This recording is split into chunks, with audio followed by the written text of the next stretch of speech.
AP అసెంబ్లీలో ఆర్థిక మంత్రి పయ్యావుల కేశవ్ వార్షిక బడ్జెట్ను ప్రవేశపెట్టారు. 2026-27 ఆర్థిక సంవత్సరానికి 3,32,205 కోట్లతో బడ్జెట్ను ప్రవేశపెడుతున్నట్లు మంత్రి పయ్యావులు చెప్పారు. తమ దృష్టిలో బడ్జెట్ అంటే కేవలం పద్దుల ప్రకటన కాదని రాష్ట్రాభివృద్ధి, ప్రజా సంక్షేమాన్ని జోడెద్దుల బండిలా పరుగులు పెట్టించాలనే సంకల్పం లాంటిదని అన్నారు. ఈ రోజు మనం ఎంచుకున్న మార్గాలే రేపటి మన భవిష్యత్తు నిర్ణయిస్తారని మంత్రి పయ్యావుల కేశవ్ అన్నారు. రాష్ట్ర ఆర్థిక వ్యవస్థను జాగ్రత్తగా నిర్వహిస్తూ ఆర్థిక క్రమశిక్షణను పాటిస్తున్నామని, అందుకు ప్రభుత్వం తీసుకుంటున్న చర్యలను బడ్జెట్ సందర్భంగా ప్రత్యేకంగా ప్రస్తావించారు. ముఖ్యంగా గత ప్రభుత్వం అడ్డగోలుగా చేసిన అప్పులపై వడ్డీ రేట్లు తగ్గించేందుకు చర్యలు చేపట్టినట్లు పయ్యావులు తెలిపారు. వడ్డీ రేటుతో సంబంధం లేకుండా ఏకంగా 12.3% వరకు కూడా వైసీపీ ప్రభుత్వం అప్పులు తెచ్చిందని, రాష్ట్రానికి ఆర్థిక భారంగా పరిగణించిన ఆ వడ్డీ రుణాలను 9% లేదా అంతకంటే తక్కువకు తీసుకురావడానికి వడ్డీ రేట్ల తగ్గింపు చర్యలు చేపడుతున్నామని తెలిపారు. ఈ 2 ఏళ్ల వ్యవధిలో యుఐడిఎఫ్ కింద ఆంధ్రప్రదేశ్కు అదనంగా 4,000 కోట్లను మంజూరు చేసిన కేంద్ర ఆర్థిక శాఖ మంత్రి నిర్మలా సీతారామన్ కు ఈ సందర్భంగా మంత్రి పయ్యావులు కృతజ్ఞతలు తెలిపారు. ఇక విశాఖపట్నం, విజయవాడ వంటి ప్రధాన నగరాల్లో ఆధునిక మెట్రో రైలు వ్యవస్థలో ప్రయాణించే కల త్వరలో సాకారం కానుందని చెప్పారు. అలాగే ప్రధానమంత్రి ఆవాస్ యోజన, ఎన్టీఆర్ నగర్స్ కింద ఆర్థికంగా బలహీన వర్గాలకు చెందిన కుటుంబాలకు 25 లక్షల ఇళ్లను అందించి సొంత ఇంటి కలను నెరవేర్చడమే మా ప్రభుత్వ లక్ష్యమని పయ్యావులు తెలిపారు. ఇవాళ ఏపీ బడ్జెట్ ప్రవేశపెట్టే ముందు ఆర్థిక శాఖ ఉన్నతాధికారులు విజయవాడలోని కనకదుర్గమ్మను దర్శించుకున్నారు. అమ్మవారి పాదాల చెంత బడ్జెట్ ప్రతులను ఉంచి రాష్ట్రం సుభిక్షంగా ఉండాలని ఆకాంక్షిస్తూ ప్రత్యేక పూజలు నిర్వహించారు. తొలుత అధికారులకు ఆలయ ఈవో శ్రీనా నాయక్ ఘన స్వాగతం పలికారు. బడ్జెట్ ప్రతులకు శాస్త్రోక్తంగా పూజలు చేశారు. అనంతరం వారికి వేద పండితులు వేద ఆశీర్వచనం చేసి అమ్మవారి తీర్థ ప్రసాదాలను అందజేశారు. రాష్ట్ర అభివృద్ధిని, ప్రజా సంక్షేమాన్ని కాంక్షిస్తూ రూపొందించిన ఈ బడ్జెట్ నిర్విఘ్నంగా అమలు కావాలని principal finance secretary Piyush Kumar, ఆర్థిక శాఖ కార్యదర్శి రొనాల్డ్ రోస్ తదితరులు అమ్మవారిని ప్రార్థించారు. వ్యవసాయం లాభసాటిగా మారితేనే గ్రామీణ ఆర్థిక వ్యవస్థ బలపడుతుందని వ్యవసాయ శాఖ మంత్రి అచ్చెన్నాయుడు అన్నారు. గ్రామీణ ఆర్థిక వ్యవస్థ బలంగా ఉంటేనే రాష్ట్రం ఆర్థికంగా సుభిక్షంగా ఉంటుందని చెప్పారు. శాసనసభలో ఆయన 53,752 కోట్లతో వ్యవసాయ బడ్జెట్ ను ప్రవేశపెట్టారు. వ్యవసాయ రంగాన్ని మరింత బలోపేతం చేసిన రైతును రాజుగా నిలబెట్టాలనే సంకల్పం తమదన్నారు. దీనికోసం రైతన్న మీకోసం కార్యక్రమం ప్రారంభించామని చెప్పారు. యువత వ్యవసాయం వైపు మళ్లాలంటే వ్యవసాయం లాభదాయక వృత్తిగా మారాలన్నారు. ప్రతి ఎకరాకు సాగునీరు అందించేలా చర్యలు తీసుకుంటున్నామని తెలిపారు. ప్రస్తుత పరిస్థితుల్లో మెరుగైన బడ్జెట్ ను ప్రవేశపెట్టామని ఏపీ సీఎం చంద్రబాబు తెలిపారు. 2-3 ఏళ్లలో మరింత మెరుగైన బడ్జెట్ ప్రవేశపెడతామన్నారు. వైసీపీ విధ్వంసం నుంచి కోలుకోవడానికి ఇంకా సమయం పడుతుందని చెప్పారు. రాష్ట్ర బడ్జెట్ పై ఆయన స్పందించారు. ఇబ్బందులు అధిగమించి ఇప్పుడిప్పుడే ట్రాక్ ఎక్కుతున్నామని, రాష్ట్రంలో సమస్యలు ఇంకా చాలా ఉన్నాయన్నారు. ఆదాయం తక్కువ, ఖర్చులు ఎక్కువ అనేది వారసత్వంగా వచ్చిందని, కేంద్ర సహకారంతో మేనేజ్ చేసుకుంటూ వస్తున్నామని సీఎం చెప్పారు. 2-3 ఏళ్లలో అమరావతికి ఒక రూపు వస్తుందని, అక్కడ రోడ్లను జాతీయ రహదారికి అనుసంధానిస్తున్నామన్నారు. పశ్చిమ గోదావరి జిల్లా ఉండి అన్నా క్యాంటీన్లో ఉచిత భోజనం ఏర్పాటు చేశారు. అన్నా క్యాంటీన్ ప్రారంభోత్సవం జరిగే వరకు ఉచిత భోజనం అందించాలని డిప్యూటీ స్పీకర్ రఘురామ కృష్ణంరాజు పిలుపునిచ్చారు. దాంతో పేదలకు దాతలు ఉచిత భోజనం అందిస్తున్నారు. 400 పేద ప్రజలకు ఫ్రీ ఫుడ్ ఏర్పాటు చేసిన సుబ్రహ్మణ్యంను రఘురామ కృష్ణంరాజు అభినందించారు. రాజోల్ నియోజకవర్గ టీడీపీ ఇన్ఛార్జ్ గొల్లపల్లి అమూల్య గొప్ప మనసు చాటుకున్నారు. అంబేద్కర్ కోనసీమ జిల్లా మామిడికుదురు ఆల్ కాస్ట్ కాలనీలో జరిగిన అగ్ని ప్రమాదంలో సర్వం కోల్పోయిన బాధితులకు ఆపన్న హస్తం అందించారు. అగ్నికి ఇళ్లు పూర్తిగా ఆహుతవడంతో 14 కుటుంబాలు నిరాశ్రయులయ్యాయి. అమూల్య తన వంతు సాయంగా ఒక్కో కుటుంబానికి 25 కేజీల బియ్యం, 1000 రూపాయల ఆర్థిక సాయం అందించారు. బాధితులకు ప్రభుత్వం పూర్తి స్థాయిలో ఆదుకునే విధంగా కృషి చేస్తానని హామీ ఇచ్చారు. ఆర్ఈటీ సంస్థకు ఎఫ్సీఆర్ఏను పునరుద్దరించాలని కోరుతూ అనంతపురంలో సిపిఐ నేతలు నిర్వహించిన అఖిలపక్ష సమావేశంలో వైసీపీ నేతలు నోటిదోలు ప్రదర్శించారు. ఈ సమావేశానికి TDP, YCP, BJP, Janasena party నేతలతో పాటు వామపక్ష పార్టీ నేతలు హాజరయ్యారు. ఈ సందర్భంగా కూటమి ప్రభుత్వంపై వైసీపీ బీసీసీఎల్ నేత రమేష్ గౌడ్ తన అక్కసు బెడగక్కారు. కూటమి ప్రభుత్వంలో అందరూ అభద్రతా భావంతో ఉన్నారని ఆరోపించారు. ఎవరు అభద్రతా భావంతో ఉన్నారో చెప్పాలని టీడీపీ నగర అధ్యక్షుడు సుధాకర్ యాదవ్ డిమాండ్ చేశారు. దీంతో ఇలాంటి వేదికల్లో రాజకీయాలు మాట్లాడటం సరికాదని వైసీపీ నేతలకు హితవు పలికారు. ఏపీపీఎస్సీలో అక్రమాలు దర్యాప్తు కోసం సిట్ ఏర్పాటుకు ఏపీ ప్రభుత్వం ఉత్తర్వులు జారీ చేసింది. 27/2018 నోటిఫికేషన్ నియామకాల్లో అక్రమాలు చోటు చేసుకున్నట్లు ఆరోపణలు వచ్చాయి. దీనికి సంబంధించి ఏడాది ఫిబ్రవరి 11న హైకోర్టులో రిట్ అపీల్ అనుబంధ పిటిషన్లు దాఖలయ్యాయి. ఈ క్రమంలో ఉన్నత న్యాయస్థానం ఆదేశాల మేరకు CID IG doctor Ravishankar Ayyanar నేతృత్వంలో ఏపీ ప్రభుత్వం సిట్ ఏర్పాటు చేసింది. సిట్లో మరో సభ్యుడిగా సిఐడి ఎస్పీ కె చక్రవర్తిని నియమించారు. దర్యాప్తుకు సంబంధించిన సోదాలు చేసేందుకు, ఆధారాల స్వాధీనానికి సిట్ అన్ని అధికారాలు ఇచ్చారు. మార్చి 16లోగా సిట్ తన నివేదికను హైకోర్టుకు సమర్పించాలని సూచించారు. వైసీపీ నేత మాజీ మంత్రి అనిల్ కుమార్ యాదవ్ పై ఆయన సొంత చిన్నాన్న నెల్లూరు ఇన్ఛార్జ్ మేయర్ రూప్ కుమార్ తీవ్ర ఆరోపణలు చేశారు. అనిల్ కు దమ్ముంటే డైరెక్ట్ రాజకీయాలు చేయాలని సవాల్ విసిరారు. తెరవెనుక రాజకీయాలు చేయడం మానుకోవాలని సూచించారు. అధికారంలో ఉన్నప్పుడు కోట్ల రూపాయలు వెనకేసుకుని ఇప్పుడు క్యాడర్ను వదిలేసి వెళ్లారని రూప్ కుమార్ ఆరోపించారు. తెలంగాణ మున్సిపల్ ఎన్నికల్లో కాంగ్రెస్ ఘన విజయం సాధించడంపై రాహుల్ గాంధీ ట్వీట్ చేశారు. సామాజిక న్యాయం, గౌరవం, సమగ్ర అభివృద్ధికి తెలంగాణ ప్రజలు మద్దతిచ్చారన్నారు. కార్యకర్తలు, నాయకులకు కృతజ్ఞతలు తెలిపారు. తెలంగాణ విజన్ పై కాంగ్రెస్ ప్రభుత్వం అచంచలమైన నిబద్ధత కలిగి ఉందన్నారు. ఖమ్మం జిల్లా వైరా మున్సిపాలిటీని గెలుచుకున్న తమ నేతలను హైదరాబాద్ కు కాంగ్రెస్ తరలించింది. డిప్యూటీ సీఎం భట్టి విక్రమార్క, మంత్రి పొంగులేటికి చెందిన నేతలు చైర్మన్ రేస్ లో ఉన్నారు. డిప్యూటీ సీఎం భట్టి విక్రమార్క వర్గం నుంచి డాక్టర్ చంద్రకళ, మంత్రి పొంగులేటి శ్రీనివాసరెడ్డి వర్గం నుంచి ఉమాదేవి ఉన్నారు. చిట్చాట్ లో కేటీఆర్ కీలక వ్యాఖ్యలు చేశారు. మున్సిపల్ ఎన్నికల్లో కాంగ్రెస్ కూడా ఆశించినని మున్సిపాలిటీలు రాలేదన్నారు.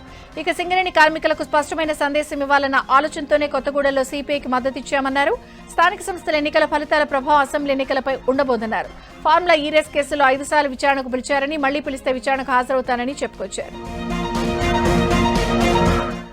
మునుగోడు ఎమ్మెల్యే కోమటిరెడ్డి రాజగోపాల్ రెడ్డి మరోసారి సంచలన వ్యాఖ్యలు చేశారు. ఇచ్చిన మాట ప్రకారం తనకు మంత్రి పదవి ఇవ్వాలని అన్నారు. లేదంటే తాను డైరెక్ట్ గా ముఖ్యమంత్రిని అవుతానంటూ హాట్ కామెంట్స్ చేశారు.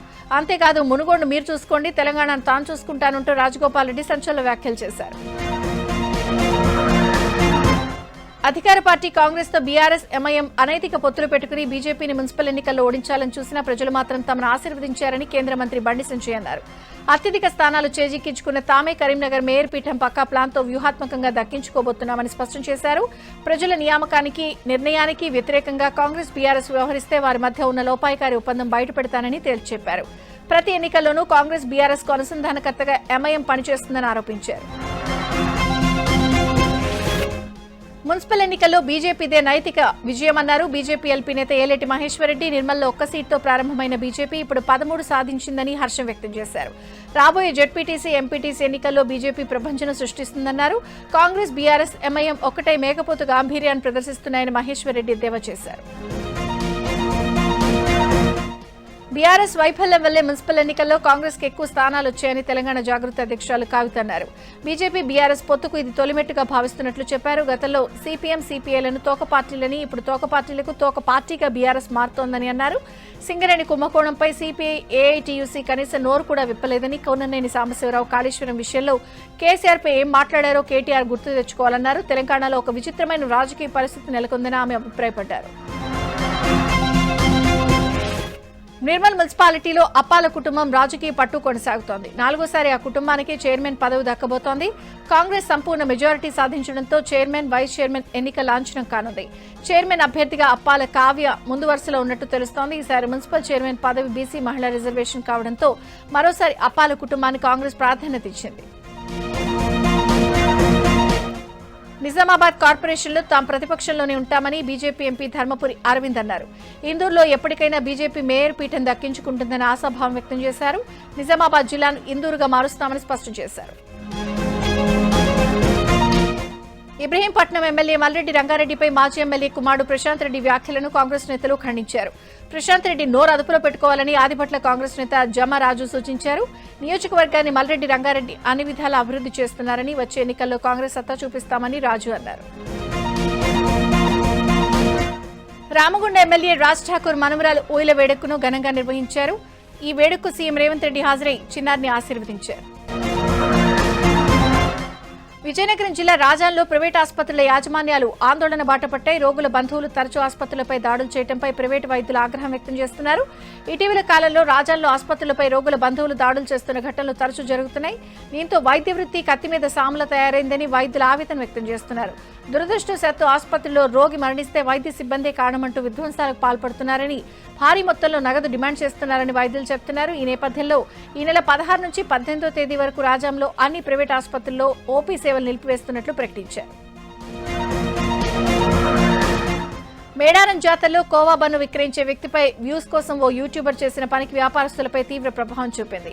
జీవనాధారమైన కోవా బన్ను వ్యాపారం జరగడలేదని పలు కుటుంబాలు ఆవేదన వ్యక్తం చేస్తున్నారు. నంద్యాల జిల్లా వెలుగోడు మండలంలో 40 ఏళ్లుగా కోవా బన్ను తయారు చేస్తూ 10 కుటుంబాలు జీవనం సాగిస్తున్నాయి.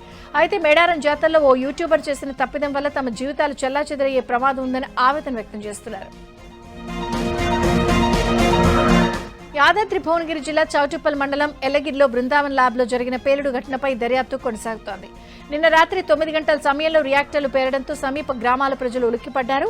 భూకంపం వచ్చిందేమోనని ఇళ్ల నుంచి బయటకు పరుగులు తీశారు. కార్మికులు షిఫ్ట్ మారే సమయంలో ఈ ప్రమాదం జరిగింది. ఆ సమయంలో పరిశ్రమలో 50 మంది కార్మికులున్నారు. అయితే ఎలాంటి ప్రాణ నష్టం జరగలేదని యాజమాన్యం చెబుతోంది. 10 ఫైర్ ఇంజన్లతో మంటలను అదుపులోకి తెచ్చారు. 4 బ్లాకులుగా ఉన్న పరిశ్రమ పూర్తిగా దగ్ధమైంది. కోట్లలో ఆస్తి నష్టం ఉంటుందని అంచనా వేస్తున్నారు. ఘటనా స్థలాన్ని కలెక్టర్ హనుమంతరావు, ఎస్పీ ఆకాంక్ష యాదవ్ పరిశీలించారు. నెల్లూరు జిల్లా విద్యానగర్లో జీతాల కోసం ఎన్బీకేఆర్ ఇంజనీరింగ్ కాలేజీ అధ్యాపకులు సిబ్బంది రోడ్డెక్కారు. 7 నెలలుగా కాలేజీ యాజమాన్యం జీతాలు ఇవ్వకపోవడంతో కుటుంబ పోషణ కష్టంగా మారిందని ఆవేదన వ్యక్తం చేశారు. కాలేజీ యాజమాన్యం స్పందించి పెండింగ్ లో ఉన్న జీతాలను చెల్లించాలని డిమాండ్ చేస్తూ నేదురుమల్లి బాలకృష్ణారెడ్డి విగ్రహం వరకు ప్లకార్డులతో ర్యాలీ తీశారు. ప్రకాశం జిల్లాలో శివరాత్రి సందర్భంగా బీచ్ ఫెస్టివల్ ఏర్పాటు చేశారు. శని ఆదివారాల్లో పెద్ద ఎత్తున సింగరాయకొండ మండలం పాకల సముద్ర తీరంలో బీచ్ ఫెస్టివల్ నిర్వహిస్తున్నారు. 2 రోజుల్లో బీచ్ ఫెస్టివల్ కి సుమారు 30,000 మందికి పైగా హాజరవుతారని అధికారులు అంచనా వేస్తున్నారు. బీచ్ ఫెస్టివల్లో సాంస్కృతిక కార్యక్రమాలు, వివిధ రకాల వంటకాలతో పాటు సముద్రంలో స్పీడ్ బోటింగ్, హెలికాప్టర్లలో చెక్కలు కొట్టేందుకు ప్రత్యేక ఏర్పాట్లు చేశారు. Beach festival Ongole MP Magunta Srinivasareddy, maritime board chairman Damacharla Satya ప్రారంభించారు. మహాశివరాత్రి పర్వదినాన్ని పురస్కరించుకుని తిరుపతి జిల్లా ఏరేడు మండలంలో చారిత్రక పుణ్యక్షేత్రం గుడిమల్లం పరశురామేశ్వర స్వామి ఆలయంలో వేడుకలు అత్యంత వైభవంగా ప్రారంభమయ్యాయి. మహాశివరాత్రి సందర్భంగా స్వామివారికి రాష్ట్ర ప్రభుత్వం తరపున మంత్రి ఆనం రామనారాయణ రెడ్డి, ఎమ్మెల్యే బొజ్జల సుధీర్ రెడ్డి, జిల్లా ఎస్పీ సుబ్బరాయుడు పట్టు వస్త్రాలను భక్తి శ్రద్ధలతో సమర్పించారు.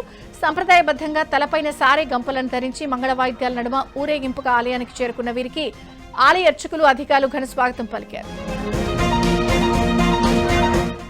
భూపాలపల్లి జిల్లా కాళేశ్వరంలో ఇవాళ నుండి 16 వరకు జరిగే మహాశివరాత్రి ఉత్సవాలకు అధికారులు ఏర్పాట్లు పూర్తి చేశారు. ఆలయ రాజగోపురాలను విద్యుత్ దీపాలతో సుందరంగా తీర్చిదిద్దారు. కాళేశ్వర ముక్తేశ్వర స్వామి ఆలయ మహాశివరాత్రి ఉత్సవాల సందర్భంగా భక్తులతో కిటకిటలాడనుంది. మహాశివరాత్రి సందర్భంగా త్రివేణి సంగమంలోని సరస్వతి ఘాట్లో తెప్పోత్సవం నిర్వహించడానికి దేవాదాయ శాఖ అధికారులు ఏర్పాట్లు చేస్తున్నారు. భద్రాచలం నుంచి తీసుకొచ్చిన తెప్పకు సంబంధించిన సామాగ్రితో హంస ఆకృతిని తయారు చేస్తున్నారు.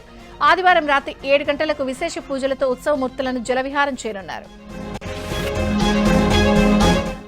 పశ్చిమ గోదావరి జిల్లా జంగారెడ్డిగూడెం తాడువాయి శివాలయంలో మహాశివరాత్రి ఉత్సవ ఏర్పాట్లకు ఏఎస్పీ సుస్మిత రామనాథన్ పరిశీలించారు. ఎర్రకాలువ జలాశయంలో నీళ్లు నిండుగా ఉండడంతో స్నానాల కోసం భక్తులు కాలువలోకి దిక్కుండా జాగ్రత్తలు తీసుకోవాలని సూచించారు. ఎటువంటి అవాంఛనీయ సంఘటనలు జరగకుండా బందోబస్తు ఏర్పాటు చేశామని ఏఎస్పీ తెలిపారు. పల్నాడు జిల్లాలోని ప్రముఖ శైవక్షేత్రం కోటప్పకొండకు వివిధ గ్రామాల నుంచి ప్రభలు బయలుదేరాయి. భక్తులు ప్రభలకు పూజలు నిర్వహించి ఊరేగింపుగా తీసుకెళ్తున్నారు. మహాశివరాత్రి ముందు రోజు నుంచే ప్రభల్ని తరలిస్తూ వేడుకలు జరుపుతున్నారు. మహానందిలో మహాశివరాత్రి బ్రహ్మోత్సవాలు ఘనంగా ప్రారంభమయ్యాయి. 6 రోజుల పాటు జరిగే ఉత్సవాల్లో భాగంగా ఉదయం ప్రధాన ఆలయాల్లోని స్వామి అమ్మవార్లకు ప్రత్యేక పూజలు నిర్వహించి కంకణ ధారణ చేసి వివిధ రకాల పూజలు చేపట్టారు. రాత్రి ఆలయ ప్రాంగణంలో ధ్వజారోహణం చేశారు. అనంతరం స్వామి అమ్మవార్లకు రావణ వాహన సేవను నిర్వహించారు. ఉత్సవ ఏర్పాట్లను ఆలయ ఈవో నల్లకాల్వ శ్రీనివాసరెడ్డి పర్యవేక్షించారు. పల్నాడు జిల్లా పెదకూరుపాడులోని ప్రముఖ శైవక్షేత్రం అమర్లింగేశ్వర స్వామి దేవస్థానం మహాశివరాత్రి ఉత్సవాలకు సిద్దమైంది. శివరాత్రి ఉత్సవాల కోసం దేవస్థానం అధికారులు పూర్తి ఏర్పాట్లు చేశారు. పంచరామ క్షేత్రం సామర్లకోట భీమేశ్వర ఆలయంలో ప్రీ వెడ్డింగ్ షూట్ జరపడం వివాదాస్పదంగా మారింది. ఆలయ ఆవరణ పుష్కరిణి వద్ద యథేచ్ఛగా ఫోటోషూట్ చేస్తున్నప్పటికీ ఆలయ అధికారులు ఏమాత్రం పట్టించుకోవడం లేదని విమర్శలు వెల్లువెత్తుతున్నాయి. మహాశివరాత్రి ఏర్పాట్లు ఓవైపు జరుగుతున్నా మరోవైపు కొత్త జంట ఫోటోషూట్ చేయడంపై భక్తులు ఆగ్రహం వ్యక్తం చేస్తున్నారు. అనకాపల్లి జిల్లా దేవరాపల్లి వద్ద 25 లక్షల రూపాయలు విలువ చేసే 2 కేజీల లిక్విడ్ గంజాయిని పోలీసులు పట్టుకున్నారు. ఒడిశాలో కొనుగోలు చేసి అల్లూరు జిల్లా శ్రీరాంపురం చెక్పోస్ట్ మీదుగా మహారాష్ట్రకు తరలిస్తున్నట్లు పోలీసులు గుర్తించారు. ముందస్తు సమాచారం మేరకు 3 యువకులను అరెస్ట్ చేసి లిక్విడ్ గంజాయిని స్వాధీనం చేసుకున్నారు. నిందితులను చోడవరం కోర్టులో హాజరుపరిచి రిమాండ్కు తరలించారు. అనకాపల్లి జిల్లా మాకవరపాలెం మండలం రాచపల్లి జంక్షన్ వద్ద పోలీసుల తనిఖీలో భారీగా గంజాయి పట్టుబడింది. ఒడిశా నుంచి మినీ వ్యాన్లో తరలిస్తున్న 60 కిలోల గంజాయిని పోలీసులు స్వాధీనం చేసుకున్నారు. బెంగళూరుకు చెందిన నిందితుడు రహీం అరెస్ట్ అయ్యారు. మరొకరు పరారీలో ఉన్నారు. పలు జిల్లాల్లో 51 బైకులను దొంగతనం చేసి 2 నిందితులను కాకినాడ జిల్లా పోలీసులు అదుపులోకి తీసుకున్నారు. అన్నవరం పిఎస్లో ఎస్పీ బిందుమాధవ్ సమావేశం ఏర్పాటు చేశారు. ఈ సమావేశంలో నిందితుల దగ్గర నుంచి రికవరీ చేసిన బైకుల విలువ 24 లక్షల రూపాయలుంటుందని ఎస్పీ తెలిపారు. మరోవైపు నిందితుల దగ్గర నుంచి చోరీ చేసిన బైకులను కొనుగోలు చేస్తున్న వ్యక్తిని పోలీసులు అరెస్ట్ చేసి కేసు నమోదు చేశారు.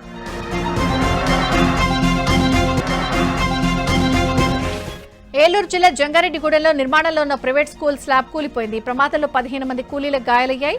క్షతగాత్రులను స్థానిక ఆసుపత్రికి తరలించి చికిత్స అందిస్తున్నారు. సెంట్రింగ్ కర్ర పక్కకు ఒరిగిపోవడంతో ఈ ప్రమాదం జరిగినట్లు తెలుస్తోంది.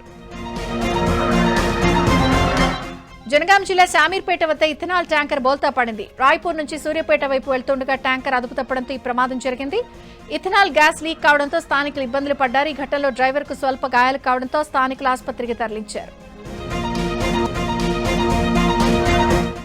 కేంద్ర కేబినెట్ పలు కీలక నిర్ణయాలు తీసుకుంది. ఈ వివరాలను కేంద్ర మంత్రి అశ్విని వైష్ణవ్ వెల్లడించారు. ప్రధాని కార్యాలయం పేరును సేవా తీర్థిగా మారుస్తూ కేంద్ర కేబినెట్ నిర్ణయం తీసుకుంది. 1.60 లక్షల కోట్ల రూపాయల ప్రాజెక్టులకు కేంద్ర కేబినెట్ ఆమోదం తెలిపినట్లు అశ్విని వైష్ణవ్ తెలిపారు. 3 కొత్త రైల్వే ప్రాజెక్టులకు కేంద్ర కేబినెట్ అంగీకారం తెలిపింది. ఇందులో భాగంగా ఢిల్లీ అంబాల మధ్య 2 కొత్త రైల్వే లైన్ల నిర్మాణంతో పాటు గుడిబెళ్లూరు మహబూబ్ నగర్ మధ్య 4 లైన్ల హైవేకు కేంద్ర కేబినెట్ నిర్ణయం తీసుకుంది. దీనికి సంబంధించి 3,175 కోట్ల రూపాయల నిధులను కేంద్రం విడుదల చేసింది. అస్సాంలో చరిత్రాత్మక ఘట్ట ఆవిష్కృతమైంది. ఈశాన్య భారతంలో ఏర్పాటైన తొలి ఎమర్జెన్సీ ల్యాండింగ్ ఫెసిలిటీపై ప్రధాని మోదీ ప్రయాణిస్తున్న ఎయిర్ క్రాఫ్ట్ ల్యాండ్ అయింది.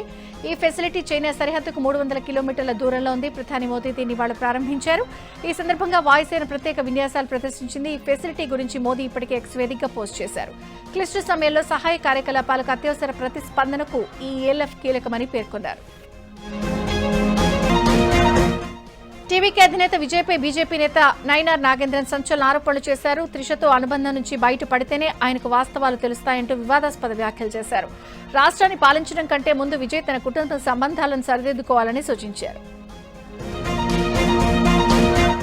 ఖలిస్తానీ ఉగ్రవాది నిషేధిత సిక్స్ ఫర్ జస్టిస్ నేత గురుపత్వంత్ సింగ్ పన్ను హత్య కుట్ర పన్నిన కేసులో కీలక పరిణామం చోటు చేసుకుంది.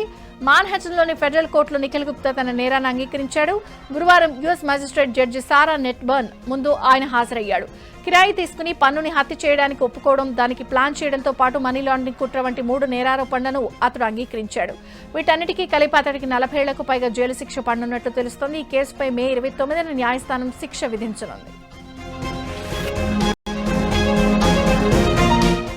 శివరాత్రి పూజల్లో భాగంగా తమిళనాడులో కొంతమంది భక్తులు వెరైటీగా పూజలు జరిపారు. మధురై జిల్లా తిరుమంగళంలో ఓ శివాలయంలో తలైవా రజనీకాంత్ విగ్రహాన్ని శివుడి రూపంలో తీర్చిదిద్ది పూజలు చేస్తున్నారు. దీన్ని చూసేందుకు భక్తులు తరలివస్తున్నారు.